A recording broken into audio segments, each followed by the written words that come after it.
आखिरकार मेरी माँ काम के लिए निकली। करीब करीब उस समय जब मैं हाई स्कूल में पढ़ने के लिए आई। वह घर से निकलकर शिकागो के मध्य में आई, जहाँ घनी आबादी और ऊंची ऊंची बिल्डिंगें बनी हुई थी, जहाँ उनको एक बैंक में कार्यकारी सहायक का काम मिला। उन्होंने काम पर जाने के लिए कपड़े खरीदे और वह हर सुबह जाने लगी। जेफरी बुलेवार के उत्तर से बस पकड़कर या पापा के साथ उनका समय जिस दिन मेल खाता, उस दिन वह ब्यूक में बैठकर। उनके लिए यह नौकरी उनकी दिनचर्या में सुखद बदलाव था और हमारे परिवार के लिए एक तरह से यह आर्थिक जरूरत की तरह था। मेरे माता पिता कैथलिक स्कूल में क्रैक की पढ़ाई का खर्चा उठाते थे। वह कॉलेज के बारे में सोचने लगा था। मैं भी ठीक उसके पीछे थी।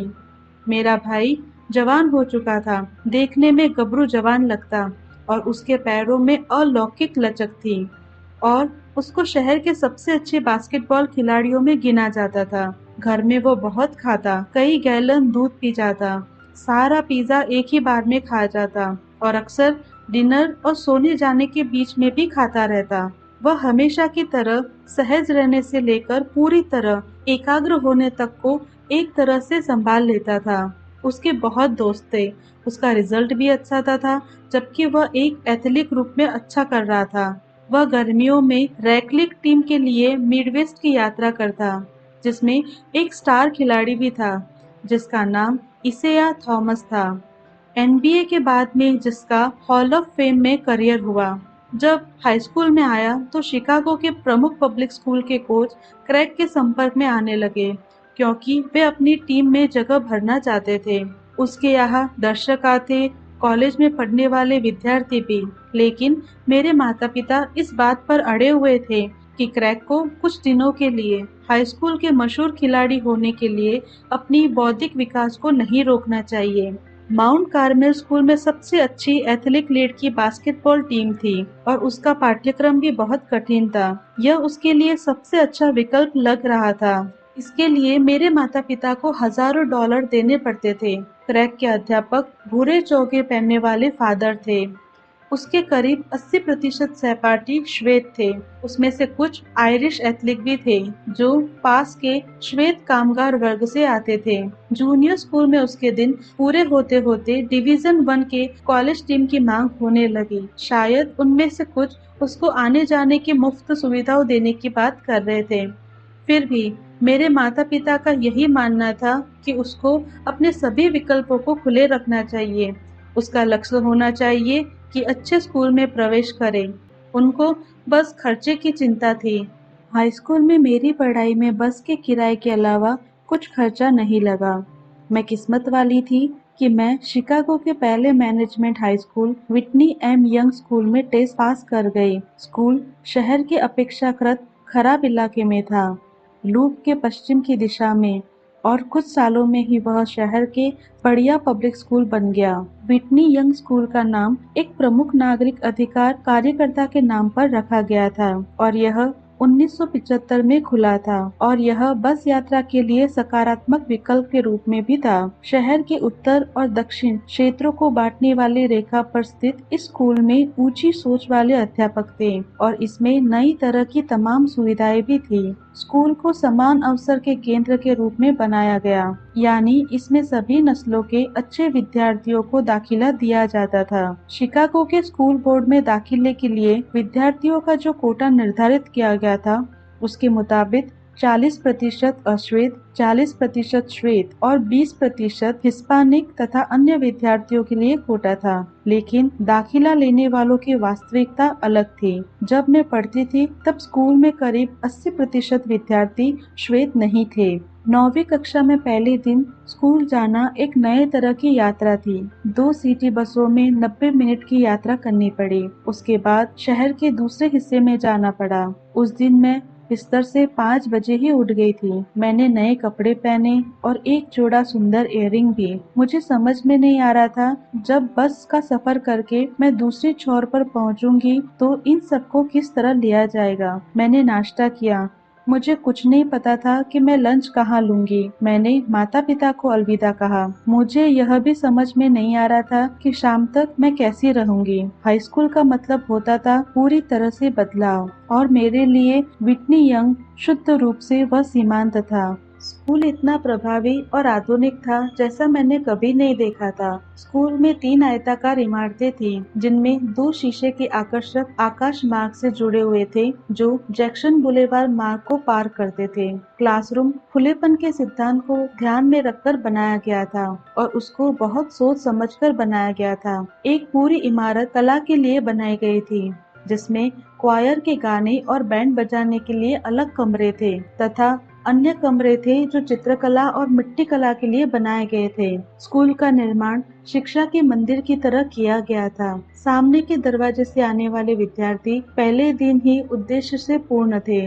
व्हिटनी यंग स्कूल में करीब 1900 विद्यार्थी थे, जो मेरे नजरिए से अधिक बड़े और आत्मविश्वास से भरे लग रहे थे, जितनी कि मैं नहीं लग रही थी। दिमाग के ऊपर पूरी तरह नियंत्रण रखने वाले, शहर भर के लिए जो सामान्य टेस्ट आयोजित किया जाता था, उसमें हर सवाल के जवाब के लिए तैयार। आसपास देखने पर मैं खुद को छोटा महसूस कर रही थी। ब्रायन मावर स्कूल में मैं सबसे बड़ी उम्र की लड़कियों में थी, और यहाँ हाई स्कूल के बच्चों में सबसे छोटी। बस से उतरने के बाद मैंने ध्यान दिया कि स्कूल बैग के अलावा बहुत सी लड़कियों ने पर्स थाम रखा था। अगर हाई स्कूल को लेकर मेरी चिंताओं को वर्गीकृत किया जाए, तो वे अधिकतर एक शीर्षक के अंतर्गत आने वाली थी: क्या मैं अच्छी हूँ? यह सवाल पहले महीने मेरे दिमाग में चलता रहा, जबकि मैं स्थिर होने लगी थी। सुबह जल्दी उठने और क्लास के लिए अलग अलग इमारतों में जाने की आदी होने लगी थी। व्हिटनी यंग स्कूल 5 हाउस में बटा हुआ था। हर स्कूल अपने विद्यार्थियों के लिए घर जैसा था, जिसका मतलब यह था कि स्कूल के अनुभवों में अंतरंगता को जोड़ना। मैं गोल्ड हाउस में थी, जिसके प्रमुख सहायक प्रिंसिपल मिस्टर स्मिथ, जो संयोग से यूक्लिड एवेन्यू में मेरे घर से कुछ ही दरवाजे की दूरी पर थे। मैं मिस्टर स्मिथ और उनके परिवार के लिए इधर उधर के काम बरसों से कर रही थी, जिसमें उनके बच्चों की देखभाल से लेकर उन्हें पियानो सिखाना, उनके कुत्ते को प्रशिक्षण देने का काम शामिल था, जो किसी भी हाल में कुछ नहीं सीख सकते थे। स्कूल में मिस्टर स्मिथ को देखने के बाद मुझे कुछ राहत महसूस हुई। वे व्हिटनी यंग और मेरे आस पड़ोस के बीच पुल की तरह थे, लेकिन इससे भी मेरी चिंता कुछ खास कम नहीं हुई। मेरे आस पड़ोस के कुछ ही बच्चे व्हिटनी यंग में पढ़ने के लिए आए। मेरे पड़ोसी और मेरी दोस्त टेरी जॉनसन भी आई, और मेरी सहपाठी चियाका भी, जिसके साथ किंडरगार्टन के दिनों में ही मेरी दोस्ताना प्रतियोगिता रहती थी। साथ ही 1 या 2 लड़के भी आए थे। हम सुबह साथ ही बस में सवार होते और शाम को साथ ही घर लौटते।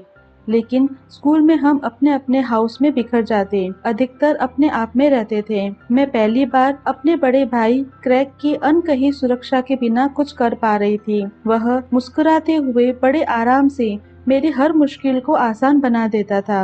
ब्रायन मावर में अपने मधुर व्यवहार से उसने अध्यापकों का मन जीत रखा था, और खेल के मैदान में भी उसको प्यारा बच्चा माना जाता था। उसने ऐसा माहौल बना रखा था जिसका लाभ मुझे भी मिलता था। मैं जहाँ भी जाती, मुझे क्रैग रॉबिन्सन की छोटी बहन के नाम से जाना जाता। अब मैं सिर्फ मिशेल रॉबिन्सन थी। क्रैग का नाम मेरे साथ नहीं जुड़ा हुआ था। व्हिटनी में मुझे अपने लिए खुद ही जगह बनानी थी। शुरुआत में मेरी रणनीति यह थी कि खामोश रहा जाए, अपने सहपाठियों को देखा जाए। वैसे ये बच्चे कौन थे? मैं बस यह जानती थी कि वे स्मार्ट थे, स्मार्ट दिखाई देते थे, चुनिंदा रूप से स्मार्ट, एक तरह से शहर के सबसे स्मार्ट बच्चे। क्या मैं भी स्मार्ट बच्चों में थी? क्या हम सब स्मार्ट नहीं थे? मैं, टेरी, चियाका, क्या हम लोग यहाँ इसलिए नहीं आए थे क्योंकि हम भी उन लोगों की तरह स्मार्ट थे? सच्चाई मुझे नहीं पता थी। मुझे इस बारे में कुछ नहीं पता था कि हम लोग उनकी तरह स्मार्ट थे या नहीं। मैं बस यह जानती थी कि हम लोग औसत दर्जे के स्कूल से आने वाले सबसे अच्छे विद्यार्थी थे, अधिकतर औसत दर्जे के अश्वेत स्कूल, अश्वेत पड़ोस वाले। लेकिन यह काफी नहीं हुआ तो? अगर इतने हो हल्ले के बाद भी हम बुरे स्कूल के अच्छे विद्यार्थी ही साबित हुए तो? जब विद्यार्थियों का ओरिएंटेशन हो रहा था तब भी मेरे मन में यही सवाल था। हाई स्कूल के बायोलॉजी और अंग्रेजी के सबसे पहले सेशन के दौरान भी नए दोस्त के साथ कैफेटेरिया के कुछ हद तक हकलाते हुए जब मैं बात कर रही थी तब भी यही सवाल मेरे मन में था। काफी नहीं, काफी नहीं। यह संदेह इस बात को लेकर था कि मैं कहाँ से आई थी और अब तक अपने बारे में जो भी सोचती थी यह एक खतरनाक था जो बार बार इसको विभाजित करता, बशर्ते कि मैं इसको रोकने के लिए कुछ करती। मैं यह देख रही थी कि शिकागो उससे भी अधिक बड़ा शहर है जितना मैं सोचती थी। यह मुझे रोजाना 3 घंटे की बस की यात्रा के दौरान सूझा। मैं 75th स्ट्रीट पर बस में सवार होती। शहर के स्थानीय बस स्टॉप से गुजरती हुई अक्सर मुझे मजबूर होकर बस में खड़ा होना पड़ता क्योंकि बस में इतनी भीड़ होती थी कि मुझे सीट नहीं मिल पाती थी। खिड़की से मुझे पूरे दक्षिणी हिस्से का पूरा नजारा मिलता था। सुबह की धुंधली रोशनी में नुक्कड़ की दुकानें और बारबेक्यू शॉप बंद रहते थे। बास्केटबॉल कोर्ट और खेल के मैदान खाली दिखाई देते थे। हम उत्तर की तरफ जेफरी जाते और फिर पश्चिम में 67 स्ट्रीट, उसके बाद फिर से उत्तर की तरफ हर 2 ब्लॉक पर रुकते हुए और अधिक लोगों को बस में भरते हुए हम जैक्सन पार्क, हाईलैंड और हाइड पार्क से भी गुजरते, जहां लोहे के बड़े गेट के पीछे यूनिवर्सिटी ऑफ शिकागो का कैंपस छिपा हुआ रहता। उसके बाद जो बहुत अच्छा लगता था जब हम लेक शोर ड्राइव तक जाते, उत्तर में लेक मिशिगन के मोड़ से निचले शहर की तरफ जाते। बस में चढ़ने में कोई हड़बड़ी नहीं रहती थी। मैं आपको बता सकती हूँ, आप चढ़ जाइए और सहन करते रहिए। मैं भीड़ भरे समय में मिशिगन स्ट्रीट पर बस बदलती रहती। वॉन बरेन स्ट्रीट से लेकर पश्चिम की तरफ जाने वाली बस पकड़ती। तब नजारा और भी अच्छा हो जाता। बैंक की इमारतें दिखाई देती जिसके दरवाजे सुनहरे रंग के होते और शानदार होटल के बाहर कर्मचारी खड़े होते। खिड़की से मैं देखती थी कि पुरुष और स्त्रियां शानदार कपड़े पहने रहते, सूट और स्कर्ट पहने, पैरों में हाई हील डाले, काम पर कॉफी का मग लेकर अपने महत्व को जताते हुए। मुझे यह नहीं पता था कि इस तरह के लोगों को पेशेवर कहा जाता था। मुझे तब तक यह नहीं पता था कि वॉन बरेन की ऊंची ऊंची कॉर्पोरेट बिल्डिंग में घुसने के लिए किस तरह की डिग्री हासिल की थी, लेकिन वे जिस तरह से तने हुए दिखाई देते मुझे अच्छा लगता था।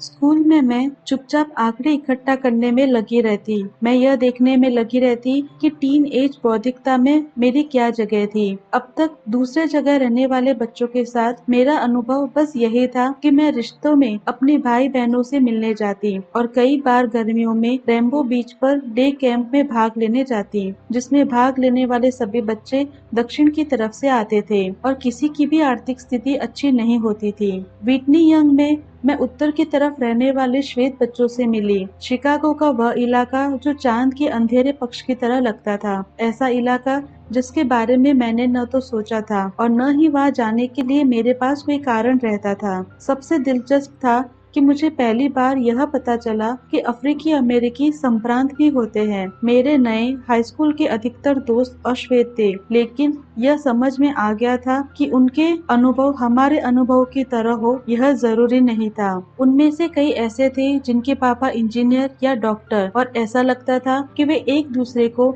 अफ्रीकी अमेरिकी सोशल क्लब जैक एंड जिल के माध्यम से जानते थे। वे छुट्टियों के लिए ऐसी जगह जाते जहां जाने के लिए पासपोर्ट की जरूरत पड़ती थी।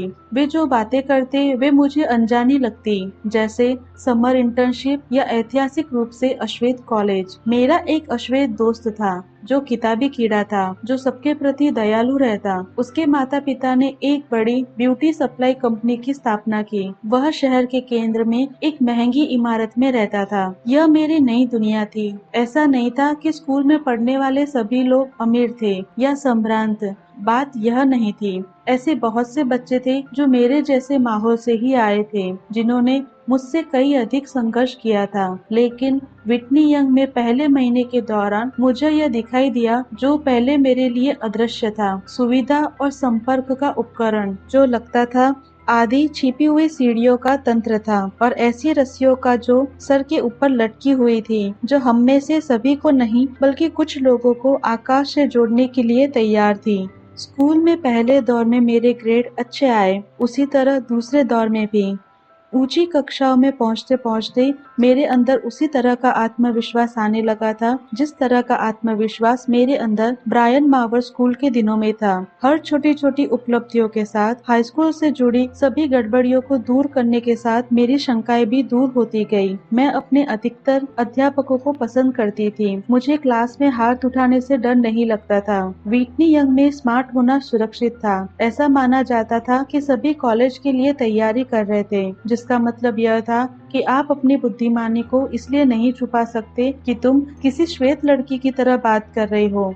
मुझे ऐसा कोई भी विषय पसंद था जिसमें लिखना होता था और मैं मेहनत से गणित पढ़ रही थी। फ्रेंच में मैं ठीक ठाक थी। मेरे सहपाठी ऐसे थे जो हमेशा मुझसे 1 या 2 कदम आगे रहते थे, जिनकी उपलब्धियां सहज लगती थी, लेकिन मैं यह कोशिश कर रही थी कि उनका असर मेरे ऊपर न हो। मैं इस बात को समझने लगी थी कि अगर पढ़ाई में मैंने थोड़ा समय और लगाया तो मैं यह दूरी पार कर सकती थी। मैं ए ग्रेड वाली स्टूडेंट नहीं थी, लेकिन हमेशा कोशिश करती रही और कई सेमेस्टर में मैं बहुत पास आ गई थी। इस बीच क्रैग का दाखिला प्रिंसटन यूनिवर्सिटी में हो गया। उसने यूक्लिड एवेन्यू के पिछवाड़े का कमरा खाली कर दिया और उसने हमारे दैनंदिन जीवन में 6 गुना 6 फीट और 200 पाउंड का अंतराल पैदा कर दिया। हमारे फ्रिज में अब कम दूध और मीट रहने लगा और अब उसके लिए लड़कियों के फोन नहीं आते थे। उसे बड़े बड़े विश्वविद्यालयों से प्रस्ताव मिल रहे थे।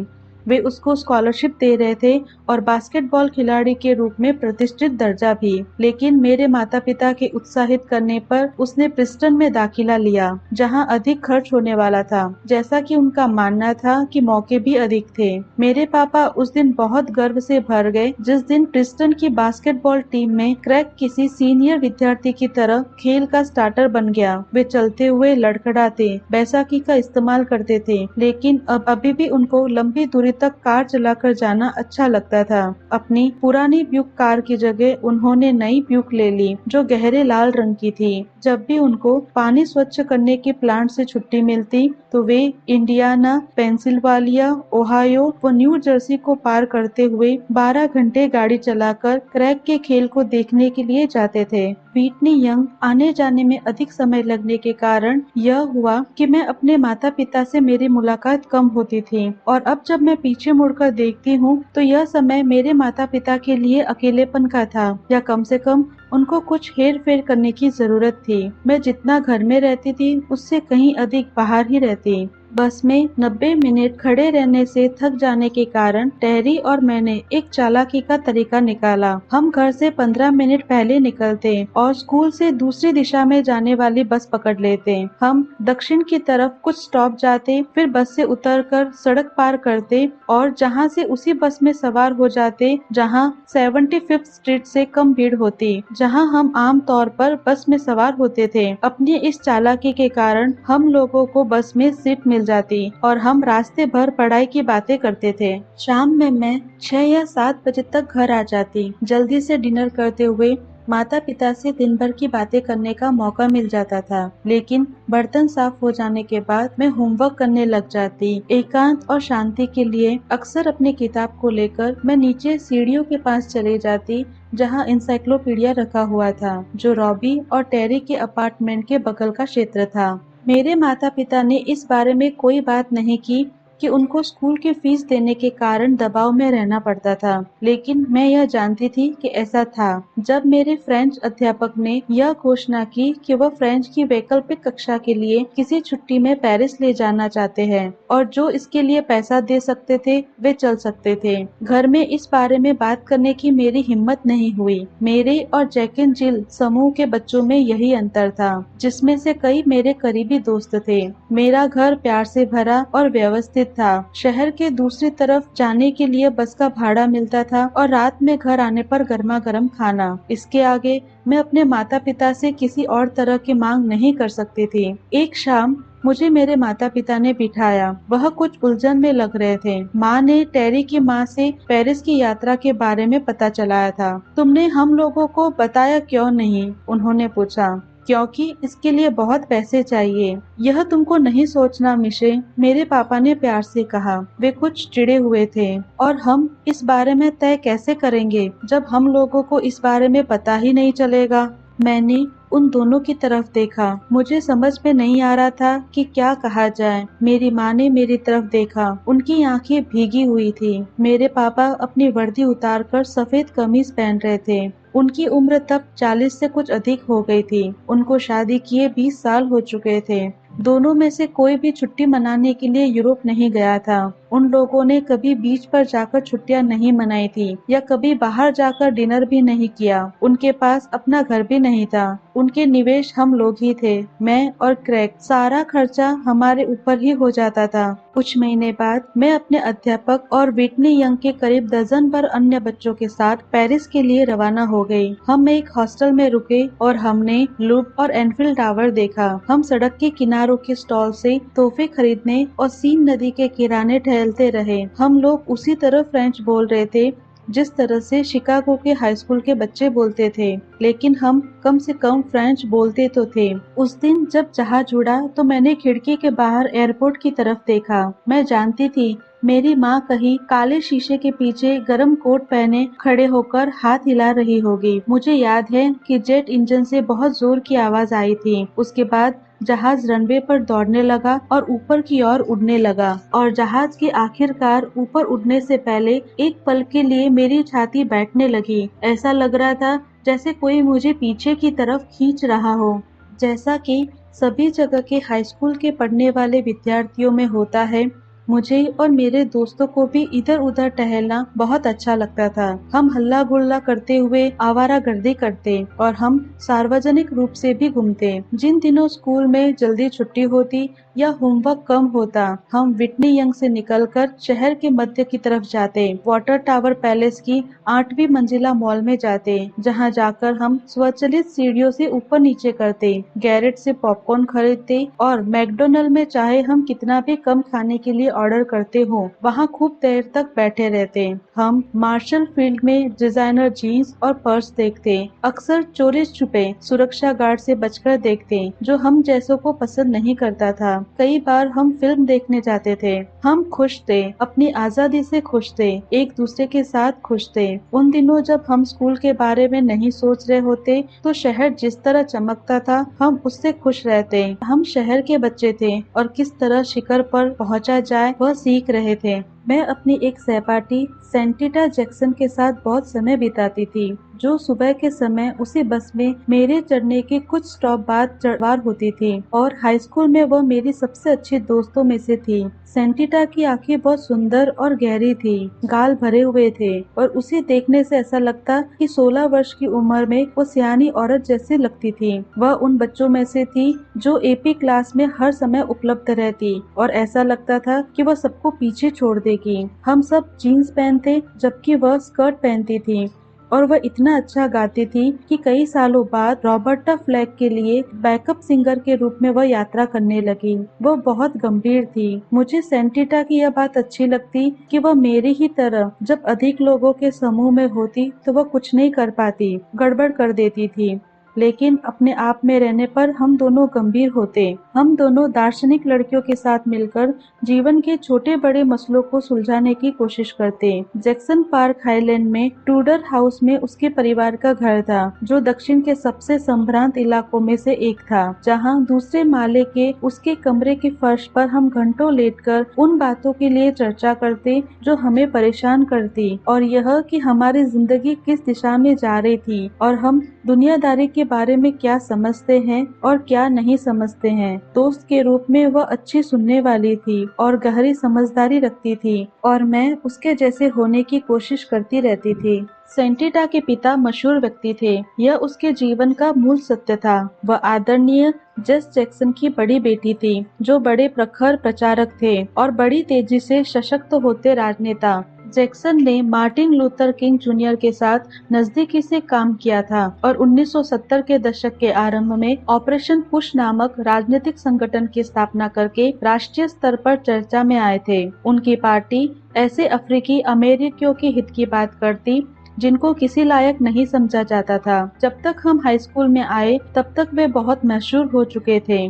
करिश्माई, अच्छे संपर्कों वाले और लगातार यात्रा करने वाले। वे देश भर यात्रा करते। जब अश्वेत लोगों से कहते कि वे अपनी बस्ती मानसिकता में रहने की छवि को तोड़े और आगे आए, तो सब लोग स्तब्ध रह जाते। वे उन्हें कहते कि वे उस राजनीतिक सत्ता के लिए आगे बढ़े जो उन्हें बहुत दिनों तक नहीं दी गई। वे कठोर बनने का संदेश देते, स्वयं को सशक्त बनने की बात करते। नशा छोड़ो, उम्मीद के साथ ऊपर देखो, वह सुनने वालों से कहते। वे स्कूल में पढ़ने वाले बच्चों से यह शपथ लेते थे कि वे टीवी बंद करके रोज शाम को 2 घंटे होमवर्क के लिए देंगे। वे अभिभावकों से वादा लेते कि वे इसका ध्यान रखेंगे। उन्होंने अफ्रीकी अमेरिकियों को असफल हो जाने की उस भावनाओं से उभारा जो बहुत से अफ्रीकी अमेरिकी समुदाय के घर में कर गया था। वे लोगों से कहते कि वे आत्मदया की भावनाओं से उभरे और अपने भाग्य के मालिक बने। कोई नहीं, लेकिन कोई नहीं,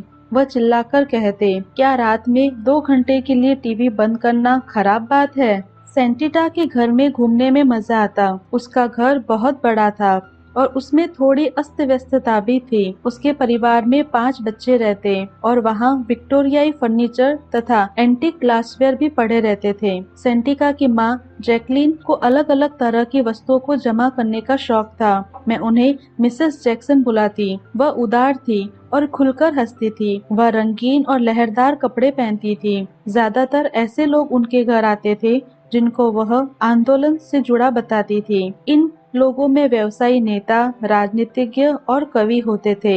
इसके अलावा अलग अलग क्षेत्रों से जुड़े मशहूर हस्तियां भी आती थी, जिनमें गायक, एथलीट आदि होते थे। जब श्रीमान जैक्सन घर में होते तो घर की अलग ही ऊर्जा दिखाई देती।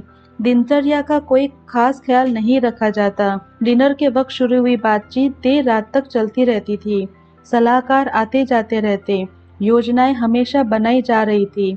यूक्लिड में हमारे घर में सब कुछ व्यवस्थित तरीके से चलता था। जहाँ मेरे माता पिता की चिंता शायद ही इस बात से आगे होगी कि हमारा परिवार खुश रहे और सफलता के रास्ते पर आगे बढ़े।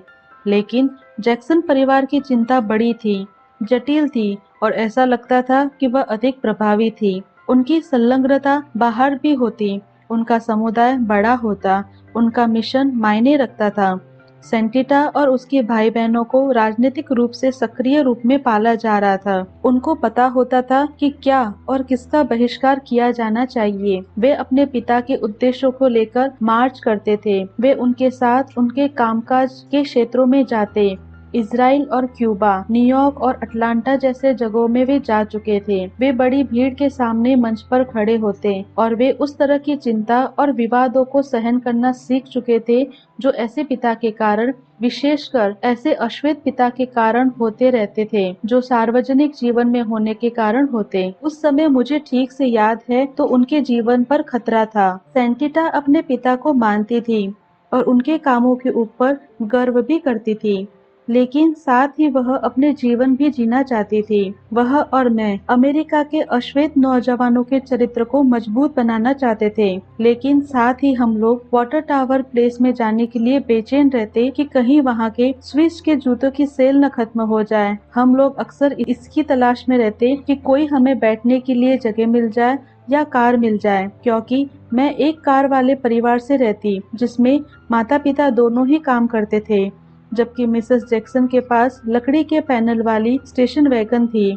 और स्पोर्ट कार भी थी। कई बार हम किसी कर्मचारी या घर में आने वाले किसी मेहमान की कार में बैठने के लिए जगह की मांग करते। हम लोगों ने जिस चीज का त्याग किया था वह नियंत्रण था। यह राजनीतिक जीवन का मेरा आरंभिक और अनजाने में मिला हुआ सबक था। नियत समय और योजनाएं कभी स्थिर नहीं रह पाती। चक्रवात से बहुत दूर रहकर भी आप उसके भंवर को महसूस कर सकते थे। सेंटिटा और मैं अक्सर किसी देरी के कारण फंस जाते थे जिसका संबंध उसके पिता से होता था। कोई मीटिंग लंबी चल जाने के कारण या कई बार अंतिम समय में यात्रा रुक गई। हम यह सोचते थे कि घर जाने के लिए कार मिल जाएगी या मॉल जाने के लिए, लेकिन पता चलता कि हम वेस्ट साइड की किसी रैली में चले गए या ऑपरेशन पुश के कार्यालय के बाहर हाई पार्क के बाहर फंसे रह गए। एक दिन हम लोगों ने पाया कि हम बर्ड बिलिकेन डे की परेड में जेसी जैक्सन के समर्थकों की भीड़ के साथ मार्च कर रहे थे।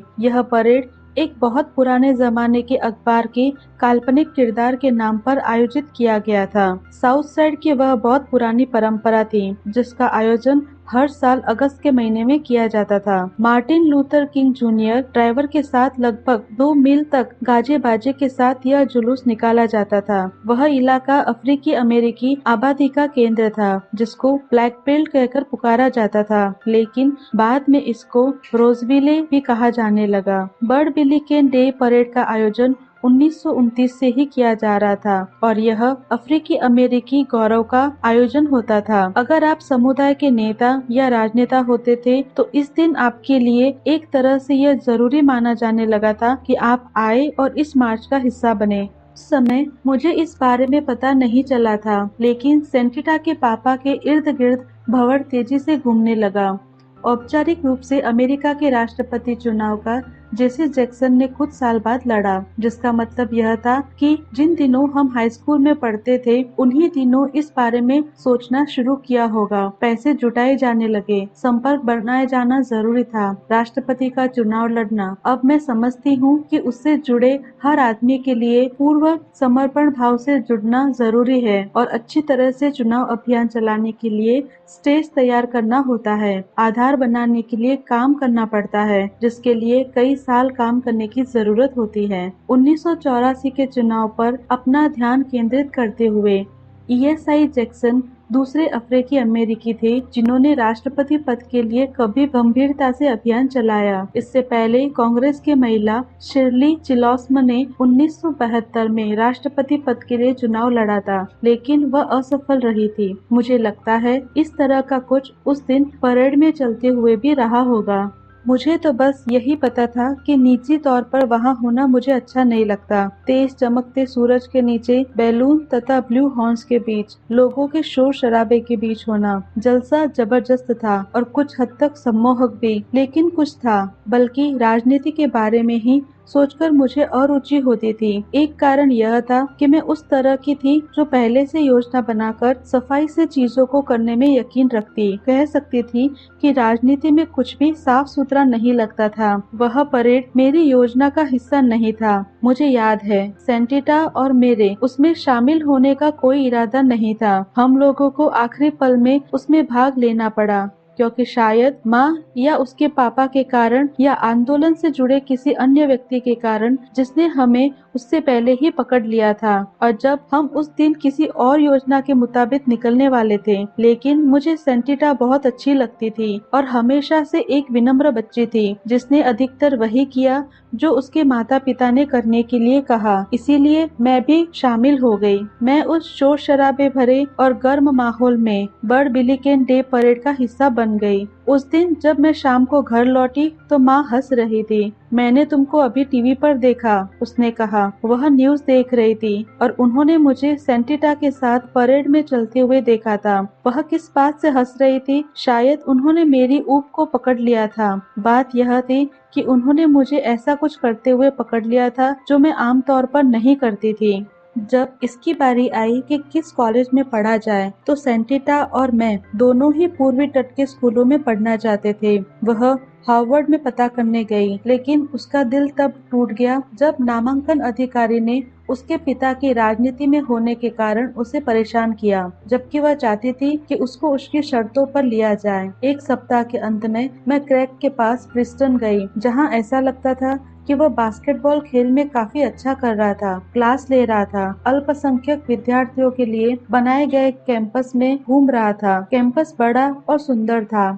आइवी स्कूल हरियाली से घिरा हुआ था और क्रैग के दोस्त अच्छे लग रहे थे। इसके बारे में मैंने ज्यादा नहीं सोचा। मेरे परिवार में किसी को भी कॉलेज का खास अनुभव नहीं था, इसीलिए वैसे भी उसके बारे में बहस करने या जानने को कुछ था ही नहीं। जैसा कि हमेशा से होता था, जो क्रैग को पसंद आता वही मुझे पसंद आता था और जिस बात से वह खुश होता मैं भी खुश हो जाती थी। इसलिए पढ़ाई के लिए प्रिंसटन मेरे लिए सबसे पहली पसंद बन गया। व्हिटनी यंग स्कूल के सीनियर क्लास में मैं औपचारिक रूप से स्कूल के कॉलेज काउंसलर के पास गई, जिसके पास जाने के लिए मुझे कहा गया था। मैं आपको काउंसलिंग के बारे में ज्यादा नहीं बता सकती क्योंकि मैं जानबूझकर या तत्काल ही उस अनुभव को भूल गई। मुझे याद नहीं है कि उसकी उम्र क्या थी वो कौन से नस्ल की थी, वह कैसी लगती थी, या जिस दिन मैं दफ्तर में गई तो उसने मुझे किस तरह से देखा। मैं इस बात के कारण गर्व से भरी हुई थी कि मैं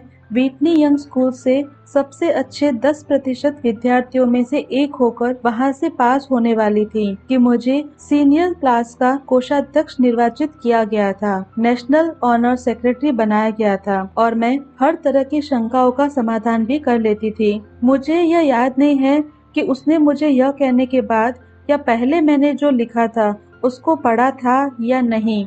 मैं अगले फॉल में अपने भाई के साथ प्रिंसटन में पढ़ना जाना चाहती थी। असल में यह संभव हो कि उसकी छोटी सी मुलाकात में कॉलेज काउंसलिंग ने मुझे जो भी कहा वह सकारात्मक और मेरे लिए मददगार साबित हुआ हो, लेकिन मुझे यह याद नहीं है, क्योंकि गलत या सही मैं उस महिला द्वारा कहे गए एक वाक्य पर अटक गई थी। यह निश्चित नहीं किया जा सकता।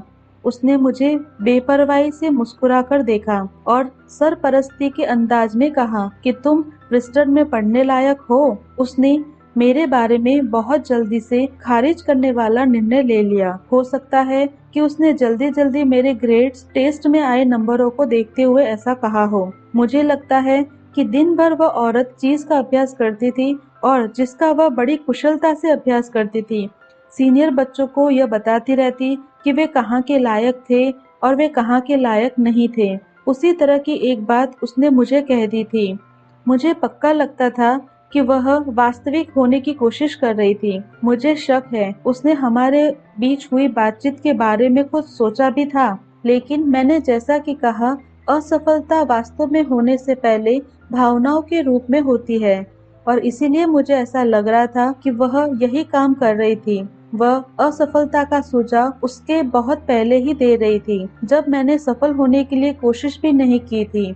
वह मुझे कह रही थी कि मैं अपनी महत्वाकांक्षाओं को कुछ कम कर लूं, जो हर उस बात से एकदम उल्टा था जो मेरे माता पिता ने मुझे सिखाया था। अगर मैं उसकी बात के ऊपर भरोसा किया होता तो उसकी इस घोषणा के बाद मेरा आत्मविश्वास फिर से हिल जाता। वही पुरानी गूंज सुनाई देने लगती, अभी काफी नहीं है, अभी काफी नहीं है। लेकिन 3 साल व्हिटनी यंग के महत्वाकांक्षी बच्चों के साथ रहने से मैंने यह सीखा था कि मैं कुछ और बन सकती थी। मेरे बारे में किसी एक इंसान की राय से वह सब कुछ ढह नहीं सकता था। मुझे लगता था कि मैं अपने बारे में जानती थी, बल्कि मैंने अपने लक्ष्य को बदले बिना ही अपनी रणनीति बदल दी। मैंने प्रिंसटन के अलावा अन्य कॉलेज में भी आवेदन किया, लेकिन मैंने इस बारे में कॉलेज काउंसलर से कुछ नहीं कहा, बल्कि मैंने किसी ऐसे व्यक्ति की मदद ली जो मुझे जानता था, मिस्टर स्मिथ, असिस्टेंट प्रिंसिपल और मेरे पड़ोसी, जिन्होंने विद्यार्थी के रूप में मेरी क्षमताओं को देखा था और वे मेरे ऊपर अपने बच्चों की तरह ही विश्वास रखते थे। वह मेरे लिए अनुमोदन पत्र लिखने के लिए राजी हो गए थे। मैं जीवन में बहुत खुशकिस्मत रही हूँ कि मैं हर तरह के असाधारण और गुणवान लोगों से मिली।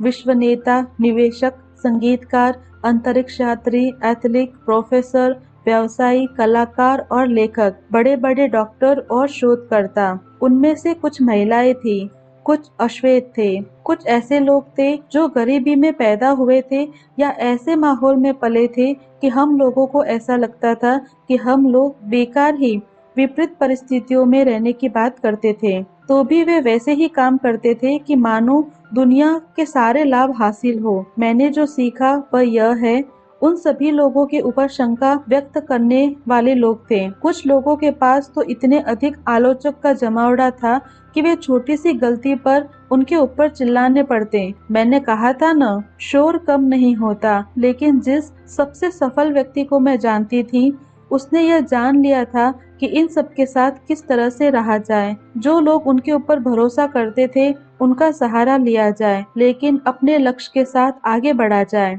उस दिन व्हिटनी यंग में जब मैं कॉलेज काउंसलर के कमरे से बाहर निकली तो मैं गुस्से से कांप रही थी। सबसे अधिक मेरे अहम को ठेस लगी थी। उस पल मुझे बस यही महसूस हो रहा था कि मैं आपको दिखा दूंगी। उसके बाद मैं सहज हुई, अपने काम में लग गई। मैंने यह नहीं सोचा था कि कॉलेज में नाम लिखवाना आसान होगा, लेकिन मैं ध्यान को एकाग्र रखना और अपने ऊपर विश्वास रखना सीख रही थी। मैं अभी भी इस बात को समझने की कोशिश नहीं कर रही थी कि कॉलेज में सब कुछ आसान होने वाला था। बजाय यह कि मैं बहुत बड़ी बुद्धिजीवी थी और इसीलिए प्रिंसटन में मेरा दाखिला हो जाएगा। मैंने अपने पिता के एमएस के बारे में लिखा और यह भी लिखा कि उच्च शिक्षा के मामले में मेरे परिवार का अनुभव कितना कम था। मैंने यह भी लिखा कि मैं वहां तक पहुंची हूँ, जैसी मेरी पृष्ठभूमि थी उसमें वहां तक पहुंचने के अलावा मैं और क्या कर सकती थी। और आखिरकार मैंने यह सोचा कि कॉलेज काउंसलर के पास जाया जाए। कारण यह था कि 6-7 महीने बाद यूक्लिड एवेन्यू के हमारे घर पर एक चिट्ठी आई जिसमें यह लिखा हुआ था कि मेरा दाखिला प्रिंसटन में हो गया था। उस रात मैंने इटालियन फिस्टा से पिज्जा मंगवाकर इस बात का जश्न मनाया। मैंने क्रैग को फोन करके चिल्लाकर यह खुशखबरी सुनाई। अगले दिन मैं मिस्टर स्मिथ के घर गई और उनको यह बताया कि मैंने स्वीकार कर लिया है। मैंने उनकी मदद के लिए उनका शुक्रिया अदा किया। मैंने कभी कॉलेज काउंसलर को जाकर यह नहीं कहा कि वह गलत थी, कि मैं प्रिंसटन में पढ़ने के काबिल थी। इससे हम दोनों में से किसी को भी कुछ फायदा नहीं होता। और आखिर में बात यह थी कि मुझे उसको कुछ दिखाना नहीं था, मैं महज अपने आप को जता रही थी।